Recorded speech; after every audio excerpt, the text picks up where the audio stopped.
Mais non de non, mais c'est GG, mais revindons y voix. 22 gueux, faudrait pas qu'il vint dingue la nuit.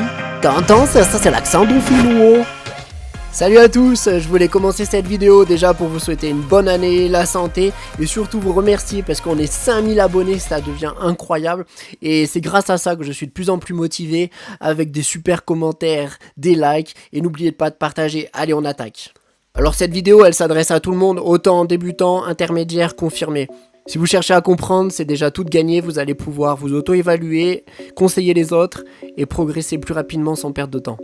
Quand on s'intéresse à la position de base, on part du bas vers le haut, comme ça on n'oublie rien. Alors regardez, ces skis sur les traversées, ils sont parallèles, c'est très bien. Par contre, ces jambes, ça forme un triangle.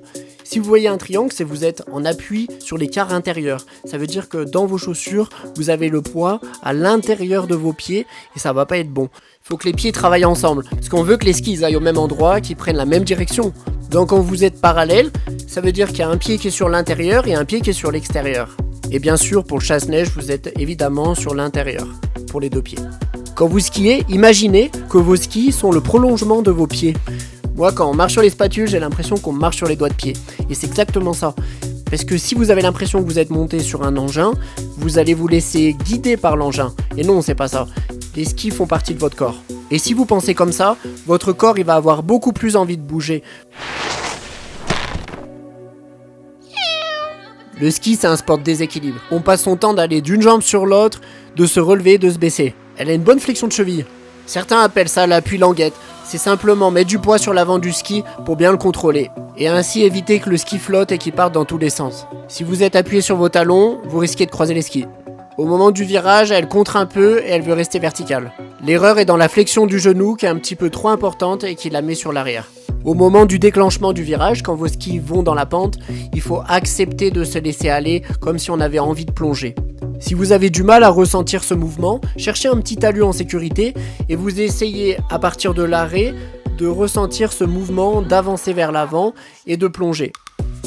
On continue avec la marche arrière, mon exercice préféré, franchement je vous le conseille, les sensations sont énormes quand on maîtrise. Alors la première chose, cet exercice il va vous faire travailler vos flexions. La flexion de cheville elle est naturelle, mais par contre il faudra faire un petit peu de flexion de genoux cette fois pour les répartir. Essayez d'avoir le haut du corps bien droit, perpendiculaire à ses skis et ne pas avoir la tête inclinée vers le bas. Cherchez à bien reculer la hanche pour essayer d'aller voir le plus loin possible, ça va vraiment vous aider. N'hésitez pas à prendre un petit peu de vitesse, ça va vous équilibrer. À resserrer les pieds au maximum, ça va vous aider aussi pour le transfert de masse d'un pied sur l'autre, du pied intérieur vers le pied extérieur. Plus vous serez bas, plus ça sera facile. N'oubliez pas, une main sur la hanche, une main sur le genou, et cette vidéo s'arrête là, je vous souhaite un bon entraînement. Lâchez un petit like, ça fait plaisir, et à très bientôt. Alors c'est facile le ski!